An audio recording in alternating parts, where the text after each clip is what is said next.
So that leaves the top 2 picks, blah-da-dee-blah.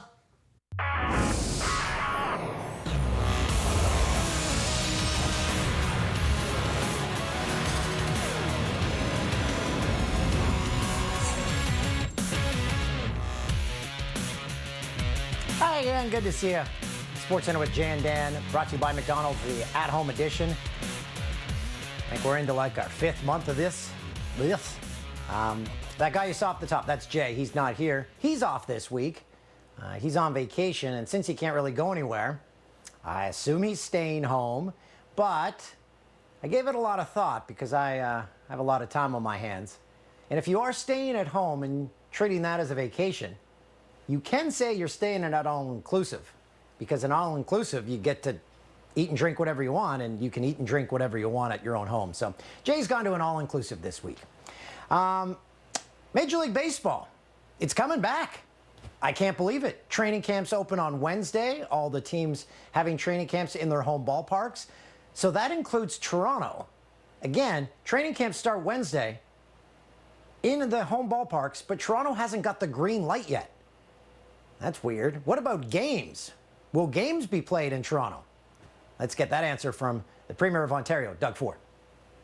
I've been in conversation with Mark Shapiro all weekend, going back and forth.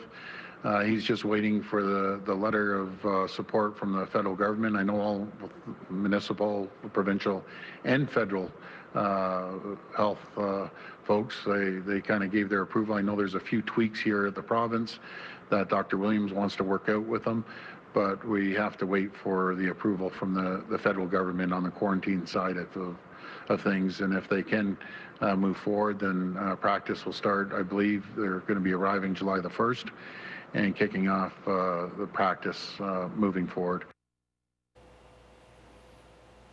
Okay, does that clear it up? Well, if it didn't, hopefully Rod Smith will help clear it up a little more as I learn how to speak. Now joined by our senior correspondent, Rick Westhead, who actually asked Premier Doug Ford of Ontario that question today, and it was specifically about Major League Baseball games being played in Toronto this summer. Now, Rick, you've spoken to a few infectious disease specialists. What are they saying about that possibility? Well, again, Rod, the devil is going to be in the details. We don't know what Major League Baseball's ultimate plan is for keeping players, coaches, and the general public safe. But I did talk to several infectious disease specialists and epidemiologists, like you mentioned. They raised several questions. One, how effective can a quarantine be? In England, in the Premiership, they tested players every week. 5 weeks into their testing, there were still positive tests. So if you have Major League Baseball players together in a bubble, you know, there is a consensus among medical experts that players can be infectious and spreading COVID for days before a positive test. How do they navigate that? Another issue, what if a player tests positive? Who else goes into quarantine? If you're working in a meat packing plant and you test positive, you and your colleagues, your coworkers are also going to be quarantined, according to the public health experts I've talked to. Third issue, how are they going to monitor and enforce that teams are going to stay inside their hotel rooms when they're not at the ballpark? Imagine it's August in Toronto, mid-30s degree weather. Are you going to really be able to rely on the honor system to keep young professional athletes inside and not mixing with the public? Okay, so the guys were talking about testing. Well, the NHL released some testing stats, and they said of 250 players in Phase 2, 15 have so far tested positive. 11 more players that have not formally entered Phase 2 have also tested positive. So each league trying to do what they can to ensure the safety of everyone involved. How about hub cities? There was a rumor that hub cities for the NHL's return to play would be revealed on Monday. That didn't happen. But maybe the guys have more in insider trading. Joined now by hockey insider Bob McKenzie. Bob, I want to talk about the league's numbers when it comes to positive test results in a moment. But first, I want to ask you about the hub cities, because people want to know if and when we do come back, where are we going to be playing? People have to be ready for this. What's the latest on that front? Really good question, Gino. And I mean, it's almost become a running joke now, because it was a week today when we all woke up and we basically said, oh, today could be the day we find out about which two hub cities they're going to be. And then, of course, it wasn't. And at that point, Las Vegas and Vancouver were the clear front runners. Everybody assumed that's where we were going. until we weren't going to Vancouver because Vancouver and the league come to an agreement on the protocols. And virtually every day since then, last week and now and again this morning, we wake up and we say, this could be the day we find out where the two hub cities are. And today the front runners were Toronto and Las Vegas, but no announcement. And so now are the spiking numbers in Las Vegas having the NHL cause to have second thoughts? Edmonton is still very much in the mix. No firm decisions have been made. And on Tuesday morning, I think we're going to wake up and say, today could be the day we find out, until it's not. So everything's still on the table. And in fairness to the NHL, they said it changes by the minute, it changes by the hour. Don't presume to know anything or think you've got it figured out. All right. Well, on Monday, the league released some numbers when it came to positive test results. And I guess not all that surprising in phase 2. But how worrisome does this become if that pattern continues through phases 3 and 4? Well, Gino, here's what I would wonder. Phase 2 is a voluntary phase. So the players that are working out in the team facilities, they have very strict regimens when they're at the team facility. But when they go home or go to the shopping center or go to a restaurant or whatever they choose to do in their free time, there are no restrictions on them. They're mixing and mingling with the public. And this could be especially troublesome in the United States, where in so many states, the numbers are just spiking almost out of control. And for the players who aren't part of phase 2 and are skating on their own, they have zero restrictions right now in phase 2. Now, when training camp starts in phase 3, assuming that it does, how locked down are they going to be? Are there going to be more positive tests? So I guess the question I would ask is simply this. Are there going to be so many positive tests in phase 2 and phase 3 that you never really get to phase 4 because it undermines everything you're trying to do in a lockdown bubble environment? And I don't know the answer to that question, but it obviously is concerning to have 26 positive tests in phase 2 so far. No one wants to rush this process, obviously, but we are getting down to crunch time because according to the league's original plan, they wanted to start resuming games in the first week of August, and that's just about a month away. Yes, I know that wasn't insider trading. Insider trading is Tuesday and Thursday. Raptors have congregated in Fort Myers, Florida as they ramp up workouts ahead of the NBA's return to play. Team president Masai Ujiri and guard Fred VanVleet describe their experiences so far.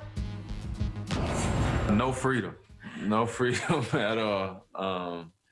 But yeah, for me, I think there's workouts staggered throughout the day. I'll wake up and work out, I'll come back, I'll eat, take a nap, get treatment or whatever, and then I kind of have the rest of the day because I'm working out so early. So, there's meals provided here, obviously with the safety guidelines and everything. And I play video games, so I'm on the game for most of the day, FaceTime with my family, sleeping and trying to burn as much time as we can. The environment we got ourselves into was a hotel that I think was closed and opened up just for us for this in this situation. So we were lucky at least to start up in that situation. So very minimal contact. We abide by all the rules of COVID-19, wearing masks everywhere. Everybody's staying safe. Stay put in your room and obey the rules. And we go to the gym and do their practices and come back. That's just the routine. That was what was planned. Oh man, people are going to lose their minds. That sounds very boring. Hey, do you know the name Fabian Foote? Maybe you do, maybe you don't. He's a current CFLer, used to play for the Montreal Alouettes, now signed with the Argos. And he used to go to McMaster. And after McMaster sent out a tweet regarding the Black Lives Matter movement, it didn't sit well with Foote as he now comes out and says that while at McMaster, he experienced racism. Here he is with Dave Naylor. Fabian, tell me about your experiences as a football player at McMaster University and why you decided to come forth and talk about them at this time. My experiences while attending McMaster University wasn't always ideal. I dealt with a lot of moments and episodes of being judged by my race, by the color of my skin. I was a part of a system at McMaster that pretty much hindered Black athletes at the school. There was times where myself or some of my teammates were disrespected, and we were being treated much differently than our white teammates. I owed it to myself. I owed it to my teammates, my family, everyone that faced oppression and that still continues to face oppression today, to speak up against the people that oppresses us. You have a professional football career underway. You're 3 years into the CFL. Did you give any consideration about whether you wanted to speak out and whether that may affect your career at all? Yeah, I gave it a lot of consideration. And to be honest, in 2016, when I initially wanted to speak up about this, I went to the athletic directors at McMaster at the time, and I brought up the facts to them to see if they could handle the situations that myself and my fellow Black teammates are experiencing at McMaster. However, they disregarded us, didn't show up to the meetings that we scheduled, and just threw it under the bus and just chopped it up to, oh yeah, these Black guys are just complaining again. To me, being treated with respect and being treated fairly is way more important than playing a game. Myself and my Black teammates and all the Black people in the world needs to be treated fairly, just like everybody else. And if I have to lose football in that process and be that guy that started the conversation in CIS, in youth sports, to have these institutions look into the racist experience that Black athletes go through, male or female, in any sport, if I have to be the one to do it, then so be it. I just want McMaster to first of all, be held accountable. I want them to be open to having a discussion and look in the mirror and address the problems that arise, and don't run away from it, and don't hide behind a computer and tweeting stuff about Black Lives Matter when you know you had the opportunity years ago to address certain situations. McMaster University released a statement saying it takes all allegations of racism and discrimination seriously and will be conducting a review of the Black student-athlete experience at McMaster. The review, which will be led by an external advisor, will explore to what extent racist beliefs, comments, and behaviors have been present within Marauder athletics and document the impact that it has had on current and former student-athletes. This review is just one part of the broader efforts at McMaster to address institutional racism in all its forms. End of statement. Coming up, the Pats grab the NFL's attention again.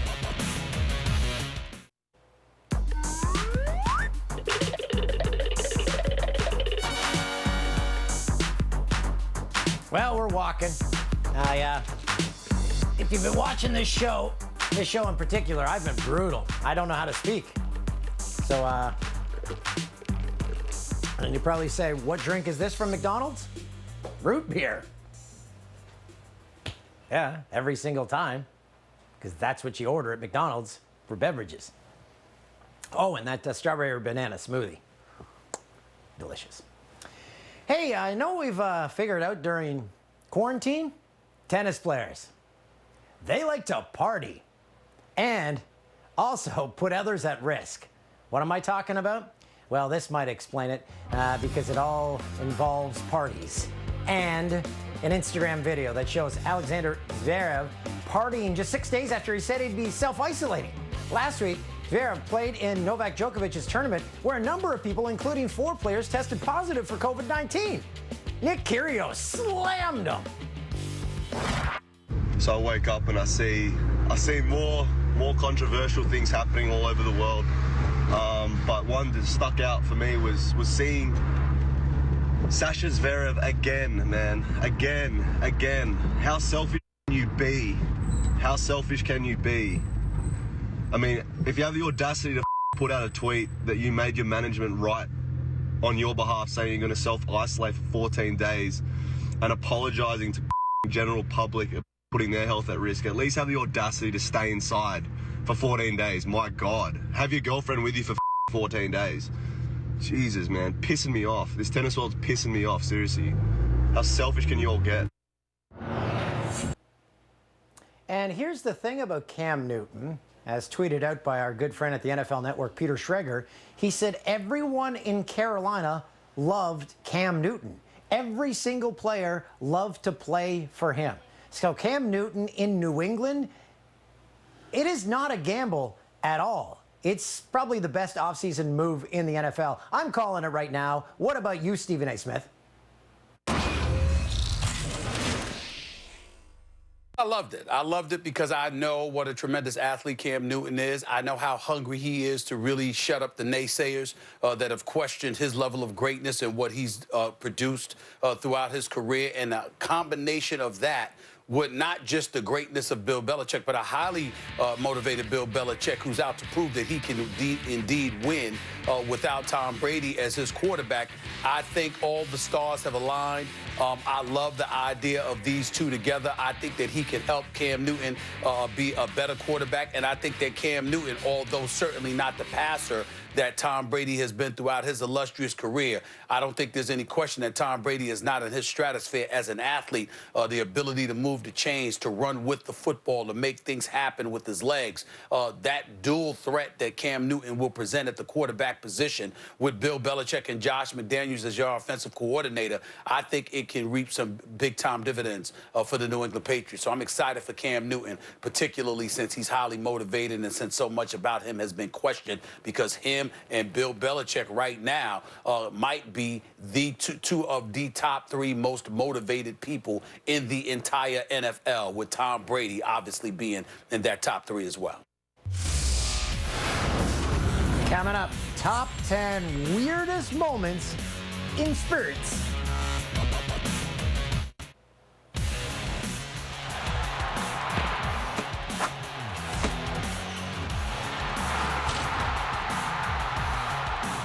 Time for Who Delivered, presented by McDelivery. On this day in 1990, Fernando Valenzuela became the 17th member of the Dodgers to throw a no-hitter, beating the Cards 6-0, a team he previously hadn't beaten in over 2 years.